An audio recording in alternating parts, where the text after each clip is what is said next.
Bonjour à tous et à toutes, j'espère que vous allez bien. On se retrouve aujourd'hui pour la fameuse vidéo de fin d'année que j'adore toujours faire, qui n'est pas très originale mais que je trouve toujours assez réjouissante à tourner. Il s'agit donc du top 10 de mes meilleures lectures de l'année. D'ailleurs je crois que l'année dernière j'avais pas fait un top 10, j'avais peut-être fait mes meilleures lectures, je sais plus. En tout cas cette année j'ai fait un top 10 et en plus j'ai classé dans l'ordre de préférence mes lectures. Donc voilà, j'espère que vous apprécierez cette vidéo. Avant de rentrer dans le vif du sujet, petit aparté pour vous dire que depuis cet été mes statistiques sur YouTube sont vraiment catastrophique, vraiment c'est la débandade. En fait YouTube met beaucoup moins en avant mes vidéos qu'avant, donc voilà, n'hésitez pas pour donner un petit coup de boost à la chaîne à liker, commenter, partager et aussi à activer les notifications. Donc voilà, si vous voulez donner un petit coup de pouce à la chaîne, n'hésitez pas à laisser un petit commentaire, même si ce sont que des petits emojis, ça me fait quand même très plaisir et ça compte quand même. Donc voilà, parenthèse refermée et on va commencer avec mes meilleures lectures. Alors on commence avec mon numéro 1, ma meilleure lecture de l'année, et je pense que si vous suivez la chaîne vous ne serez absolument pas surpris de voir qu'il s'agit de Terra Ignota de Ada Palmer et notamment le premier tome trop semblable à l'éclair. Alors Terra Ignota c'est une saga de science-fiction en 5 tomes qui sont tous parus aux éditions Le Bélial et c'est vraiment une science-fiction absolument exceptionnelle. Vraiment je l'ai dit et redit en vidéo mais c'est ma découverte de l'année, vraiment la saga de science-fiction qui a changé ma vie et je pense que je ne suis pas au bout de mes surprises parce que c'est vraiment une saga avec des rebondissements, avec des idées, avec vraiment du génie à l'intérieur. Je trouve que Ada Palmer elle a vraiment du génie, elle a une narration tellement originale, elle a des idées tellement foisonnantes, elle a une originalité dans tout ce qu'elle fait, dans tout le contenu, c'est vraiment exceptionnel. Le tome 1 surtout a été une énorme claque en fait, et quand je pense à un passage, à un moment, une révélation et le coup que j'ai eu, vraiment l'émotion incroyable que j'ai ressentie au moment de cette révélation, c'est vraiment quelque chose qu'on n'expérimente pas tous les jours dans ces lectures. En dehors de ça, ça regorge de très bonnes idées de science-fiction. C'est un univers dans lequel j'ai adoré me plonger, même si c'est assez difficile les premières pages du tome 1, puisqu'il faut vraiment prendre en main cet univers avec en plus une narration très spéciale. Mais vraiment ça vaut le coup puisque c'est une immersion incroyable. C'est un univers utopique, donc on parle évidemment beaucoup d'utopie mais aussi de dystopie, on parle beaucoup de politique, on parle beaucoup de société, on parle aussi beaucoup de philosophie puisque c'est un univers qui est très inspiré du 18e siècle des Lumières, donc il y a beaucoup de références à ça et on a des personnages absolument incroyables et notamment le personnage principal, le personnage de Mycroft. C'est un personnage principal tellement exceptionnel par tellement d'aspects que je pourrais pas en faire le tour là dans les quelques minutes pour vous présenter ce livre. Je sais même pas par quoi commencer pour vous parler de cette saga tellement c'est une saga qui est hors norme par tellement d'aspects. C'est pas facile à prendre en main, ça met du temps avant qu'on soit à l'aise dedans et en plus il y a le risque que que ça vous plaise pas puisque c'est quand même un petit peu spécial. Mais vraiment si ça vous plaît et que vous accrochez, ça aura clairement valu le coup de ses efforts. Donc voilà pour mon premier. Alors ensuite en deuxième place de ce classement j'ai mis la saga La Tour de Garde de Guillaume Chamanadjian et Claire Duvivier. Là je vous ai sorti les deux premiers tomes qui sont, voilà, à chaque fois qu'on voit cette saga on se dit mais vraiment les couvertures sont magnifiques. C'est une saga que j'ai adoré découvrir en 2022 et qui comme Terra Ignota marque vraiment cette année puisque je l'ai commencé plutôt en début d'année et j'ai adoré au fur et à mesure de l'année voilà, poursuivre ma plongée dans cet univers. J'ai adoré les personnages et j'adore l'originalité de cette saga. Je vais pas en parler énormément parce que je pense que vous la connaissez pas mal vu le nombre de fois où on l'a vu sur YouTube et sur Instagram, quoique sur YouTube peut-être pas tant que ça d'ailleurs. Donc une saga, La Tour de Garde, qui est divisée en deux trilogies, donc Capitale du Sud par Guillaume Chamanadjian et Capitale du Nord par Claire Duvivier, et en fait ce sont deux trilogies qui se situent dans le même univers et qui se répondent l'une à l'autre et on va trouver des personnages qui se croisent dans un tome, qui se croisent d'un tome à l'autre. C'est une saga dont la particularité c'est que la ville dans laquelle se situent les personnages a une place très importante, la ville avec ses institutions politiques mais aussi la ville géographique. La ville est vraiment très importante et nos personnages voilà, nous font découvrir ces villes à chaque fois avec deux ambiances différentes. Là on est sur quelque chose de plus voilà, du sud, c'est le soleil, on boit du vin sur la terrasse, quelque chose de très foisonnant de vie, de poésie, alors que là dans le nord on est sur quelque chose de beaucoup plus strict, un petit peu plus rigoureux, avec une société tournée vers le commerce et l'administration. Donc c'est deux choses, deux univers, deux ambiances très différentes et on retrouve des thématiques semblables dans les deux tomes, notamment les relations frères et sœurs, le fait de grandir, la famille. Et dans les deux univers on va suivre des personnages assez jeunes, donc plutôt des jeunes adultes qui vont découvrir l'envers de la ville, quelque chose de secret, de magique, de caché à l'intérieur de la ville, parce que ça va évidemment leur attirer des ennuis et ça va être le début pour eux de tout un tas de péripéties, de problèmes qui va les pousser dans des situations assez extrêmes et qui vont lier leur destin à celui de la ville et de la politique de la ville. Les deux ambiances sont différentes mais tellement immersives chacune à leur manière et j'ai adoré les personnages, j'ai adoré les histoires et j'ai qu'une hâte, c'est d'avoir la suite. Et du coup pour la troisième place de ce classement, la troisième saga qui a marqué mon année, il s'agit de la saga Daevabad S.H. Chakraborty. Alors en vérité je ne connais pas le nom de la saga, je sais juste que le premier tome c'est la cité de laiton, le deuxième tome le royaume de cuivre, et là je n'ai pas encore le troisième tome puisque je l'ai demandé pour Noël, c'est l'Empire d'or. Et il me semble que oui, le nom de la saga c'est Daevabad, mais je ne suis pas sûre. C'est une trilogie de fantasy dans laquelle on va se situer en Égypte et plus précisément dans l'univers des djinns.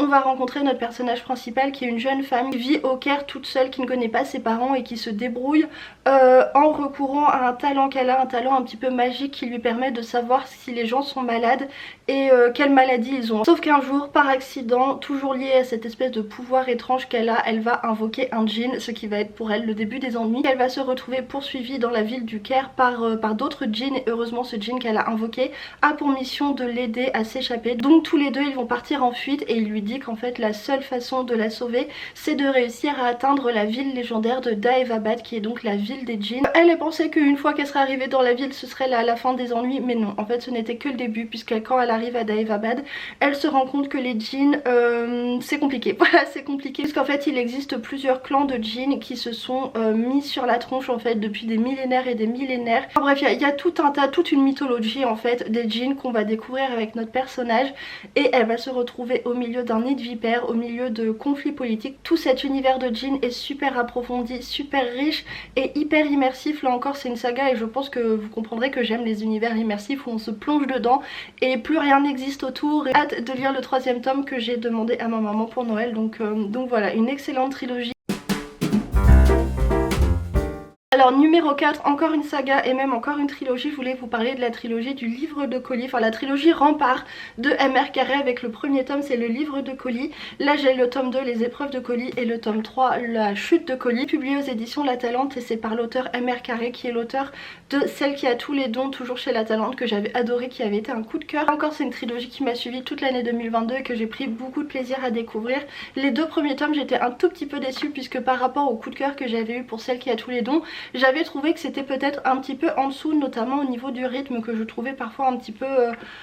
Donc je trouvais que parfois on s'enlisait un petit peu quand même dans le premier tome et dans le deuxième tome. Et dans le deuxième tome je reprochais autre chose, je trouvais que le deuxième tome répétait trop de scènes et d'éléments du premier tome, et donc ça m'avait un petit peu déçu. Mais dans l'ensemble c'est un univers qui m'a énormément marqué, et surtout c'est un personnage, le personnage de Colis, qui m'a tellement touchée, tellement émue, puisqu'en fait je vous fais un bref résumé. On est dans un univers post-apo où en fait à force de modifier la nature et de faire n'importe quoi avec la science et la nature, les hommes ont tout déréglé, et notamment la nature s'est rebellée contre l'homme. La faune et la flore sont devenues très dangereuses pour l'homme puisqu'elles sont capables de se défendre. Donc on a eu une grosse chute de la civilisation avec une énorme régression technologique. On va rencontrer Colis qui vit dans un petit village, donc voilà, ils sont à un stade un petit peu médiéval d'évolution, à quelques exceptions près, puisque en fait il existe dans cet univers des techs, donc qui sont en fait des reliques de notre technologie actuelle, mais seules quelques personnes privilégiées ont le pouvoir d'allumer les techs et de pouvoir s'en servir. Mais c'est devenu un petit peu mystique l'utilisation des technologies, et Colis rêve de devenir un utilisateur justement de ces technologies, puisque quand on peut utiliser une technologie on devient Rempart, ce qui est une classe très évoluée de cette société. Donc voilà, lui son rêve c'est de pouvoir un jour éveiller une technologie. Donc évidemment rien, mais absolument rien ne va se passer comme il l'avait prévu, et il va être obligé de quitter son village, ce qui va être le début d'une grande aventure qui va l'amener dans la nature dangereuse, qui va l'amener aussi à rencontrer d'autres personnes. On a des personnages secondaires très attachants, vraiment j'ai trop aimé la relation qui se tisse entre ces personnages, et ça m'a beaucoup touchée. Et il va aller de danger en danger, mais aussi de secret en secret. Découvrir cet univers c'était passionnant, puisque tout ce truc sur la nature dangereuse c'était vraiment super chouette. On a aussi tout un côté post-apo un petit peu plus classique, avec quand l'univers, la civilisation se sont effondrés, il y a souvent le même type de dérive qu'on va retrouver. Et une grande partie de l'originalité du roman, le personnage de Colis qui est un grand benet. Voilà, il y a un personnage qui l'appelle Grand Benet, et c'est vraiment ça, il est naïf, il est doux, il est gentil. J'ai adoré aussi le fait que ce soit justement Colis qui nous raconte l'histoire, c'est-à-dire qu'il parle à jeu et qu'il parle avec sa langue à lui, avec des structures syntaxiques qui sont souvent bancales, avec le vocabulaire de cet univers, avec ses expressions à lui. Ça m'a permis de m'immerger dans cet univers et ça m'a rendu le personnage encore plus attachant. Donc voilà, c'est une histoire qui est vraiment très chouette, qui est pleine de très belles idées. Alors ensuite numéro 5, c'est un livre que je n'ai pas en format papier puisqu'en fait je suis en train de faire la relecture sur ma liseuse. Il s'agit de la relecture de la trilogie La Croisée des Mondes de Philippe Pullman. J'ai relu le tome 1 pendant l'été et là je viens de finir la relecture du tome 2 et vraiment cette relecture me met tellement en joie.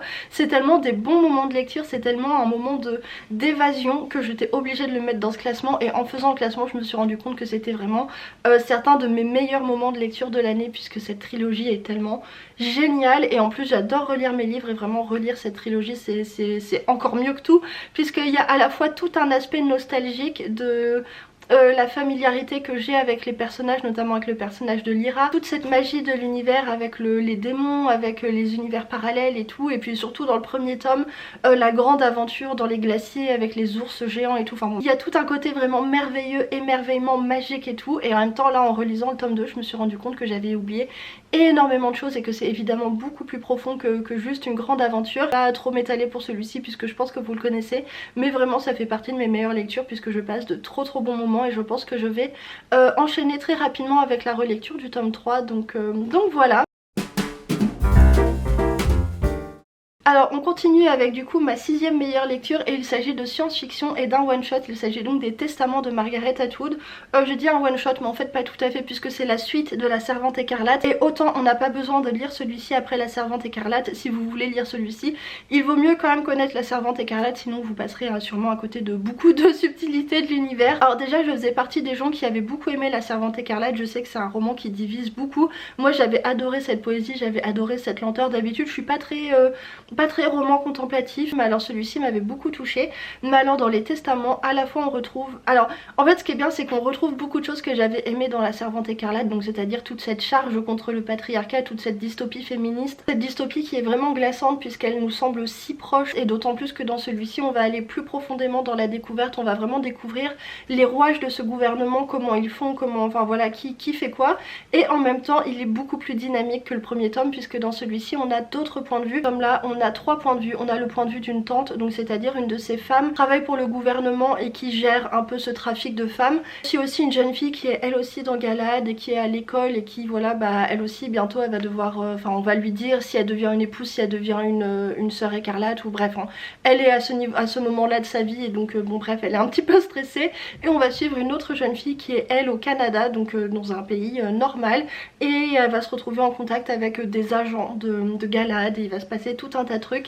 C'est un tome où il se passe beaucoup de choses, qui est beaucoup plus dynamique, on a de l'action et on a des personnages qui ont vraiment un but. En fait dans le tome 1 de La Servante Écarlate, le personnage est assez passif puisque bah voilà, elle nous raconte sa vie, son quotidien qui n'est pas franchement joyeux et il n'y a pas de plan vraiment. Alors que dans celui-ci, chaque personnage a un objectif et va faire en sorte de l'achever. Donc on a plus quelque chose comme une histoire en fait. On a une intrigue qui est quand même beaucoup plus marquée en péripéties, en événements perturbateurs, un schéma beaucoup plus classique et un rythme beaucoup plus dynamique et j'ai trouvé que c'était passionnant. Donc voilà, les Testaments ça a vraiment été une excellente lecture. Alors on passe à la suite avec le numéro 7 et il s'agit du Silence de la Cité de Elisabeth von Arburg aux éditions Nemos, qui d'ailleurs va sortir tout prochainement en poche chez Folio SF. Donc vraiment ne loupez pas cette occasion de le découvrir puisque c'est une lecture absolument extraordinaire comme tout ce que fait Elisabeth von Arburg. J'ai lu aussi, j'ai commencé la saga Tyrannael que j'ai commencé il y a quelques semaines mais j'ai lu que le premier tome et même si j'ai beaucoup aimé c'était pas vraiment un coup de cœur non plus. Alors dans le Silence de la Cité on est sur un post-apo et on va suivre une jeune fille qui s'appelle Elisa qui est enfant et qui vit dans la cité, c'est-à-dire une cité souterraine, une espèce d'énorme bunker qui avait été créé pour protéger l'humanité, sauf qu'en fait elle est quasiment la seule humaine sur place, à l'exception de son père qui est aussi son créateur. Enfin bon c'est un petit peu compliqué, l'ambiance de cette cité est vraiment très malaisante. Puis il y a quelque chose de très malsain dans cette cité qu'on sent dès les premières pages et Elisa grandit là-bas avec son père et l'influence de son père. Si vous avez besoin des trigger warnings, n'hésitez pas à venir me voir en MP sur Instagram et je vous donnerai tout ça. Et en fait Elisa va découvrir qu'il existe des survivants à l'extérieur de la cité. C'est un post-apo où on parle de génétique, de manipulation génétique, mais on va aussi parler beaucoup de féminisme. Et comme toujours avec Elisabeth von Arburg, pardon, ce que j'aime le plus c'est vraiment la sensibilité de sa plume et de son écriture et la finesse de ses personnages. À chaque fois ce sont des personnages incroyablement humains. Enfin voilà, je sais qu'un personnage n'est pas humain mais vraiment cela il pourrait l'être tellement il semble juste, il semble vrai, leurs réflexions sont oui, tout paraît juste en fait, il y a vraiment beaucoup de subtilité et de sensibilité dans son écriture des personnages qui fait qu'à chaque fois je suis totalement happée. Et on aborde beaucoup de questions de genre et de sexualité aussi dans ce tome là, enfin bref, c'est des univers, c'est des histoires à chaque fois qui me fascinent. Celui-ci est beaucoup plus rapide que le Chronique du Pays des Mers que j'avais adoré, qui avait été un énorme coup de cœur, mais qui était très contemplatif. Là dans celui-ci on a quand même de l'action, on a une histoire. Il est beaucoup plus accessible je pense que Chronique du Pays des Mers, j'ai absolument adoré. Il faut découvrir Elisabeth von Arberg et je pense que celui-ci est vraiment pas mal du tout pour commencer. Numéro 8, encore de la science-fiction et ce sera le dernier du classement. J'ai lu le tome 2 de la trilogie du problème à trois corps de Liu Cixin, La forêt sombre. Vraiment cette bricasse qui est énorme mais qui est tellement incroyablement bien. Liu Cixin, c'est de la hard SF en fait. Dans le tome 1 on découvre l'existence d'une menace, une menace scientifico quelque chose, enfin une menace. Et dans le tome 2 des personnages vont essayer de faire face à la menace, sauf que bah, c'est pas facile. Vraiment ça n'arrête pas, c'est un livre qui va vous péter le cerveau tellement il se passe, enfin tellement c'est foisonnant d'idées, voilà je sais pas comment dire. Autant le tome 1 était très centré sur la science quand même, on avait un côté hard SF très science dure. Celui-ci on va beaucoup plus parler de la société, il y a toujours ce côté hard SF mais on va beaucoup plus parler de sciences sociales que de sciences dures je trouve, donc de mathématiques, de physique, tout ça. Je peux pas en dire trop sur ce livre puisqu'évidemment ça vous spoilerait beaucoup trop le tome 1, d'ailleurs je redis ici, si vous voulez lire le tome 1 ne lisez pas les quatrièmes de couverture, que ce soit le poche ou le grand format puisqu'il spoil énormément. Contentez-vous de savoir que c'est vachement bien, voilà, que c'est vachement bien. Alors en 9ème position j'ai mis la saga Les Sentiers des Astres de Stéphane Plateau puisque je me suis fait pendant septembre je crois, septembre, octobre, je sais plus. J'ai lu à la suite le tome 2 Shakti et le tome 3 Mejo et j'ai vraiment passé un incroyable moment de lecture, là encore une immersion incroyable. Mais vraiment cette saga qui est donc, ça sort en grand format chez les Moutons Électriques et en poche c'est chez J'ai lu, d'ailleurs le 4ème tome vient de paraître il y a pas très longtemps, je ne l'ai toujours pas lu. Un jour, je sais qu'un jour ça me prendra, j'irai le chercher en librairie et je le lirai tout de suite. C'est un univers qui a l'originalité de mélanger les légendes et la mythologie hindoue mais aussi avec la mythologie du nord, nordique et tout.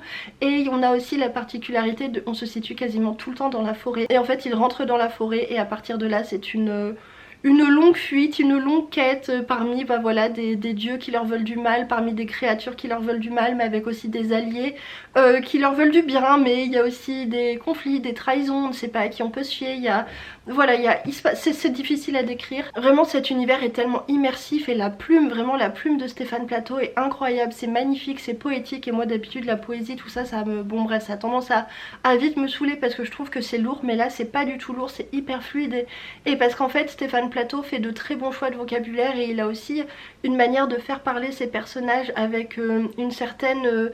les personnages ont des expressions et ces expressions elles n'ont du sens que dans cet univers et je trouve que c'est vraiment ce genre de petits détails qui fait la différence et qui nous donne une familiarité avec l'univers qui nous permet de plonger dedans et c'est absolument incroyable. Donc voilà, si vous ne l'avez pas encore lu, vraiment jetez-vous dessus puisque c'est absolument génial. Donc voilà. Et du coup en 10ème position de ce classement j'ai un petit peu hésité puisqu'il y avait vraiment beaucoup d'autres lectures que j'ai énormément aimées. Je pense à Piranèse, je pense à le livre de Phénix, enfin il y a beaucoup de livres qui m'ont beaucoup plu cette année mais j'étais obligée de mettre le tome 3 de Cuchiel de Jacqueline Carré parce que vraiment ce tome 3 termine la trilogie, clôt cette trilogie de manière tellement brillante et tellement émouvante, mais vraiment ce tome il vous arrache des larmes, il vous...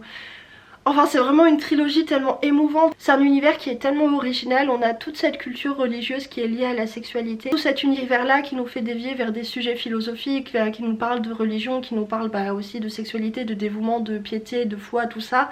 Mais d'une manière que je n'avais jamais lue. Mais en même temps, en parallèle de cet univers très philosophique, religieux, sexualité, machin, on vit des aventures incroyables. Ce sont des romans d'aventure, des romans d'intrigue politique, et je trouve que ce mélange fonctionne super bien. Vraiment, il se passe des choses incroyables dans ce tome 3, j'ai été incroyablement émue, et bah, j'ai hâte de lire la deuxième trilogie parce que j'ai envie de retrouver cet univers, j'ai envie de retrouver ces personnages.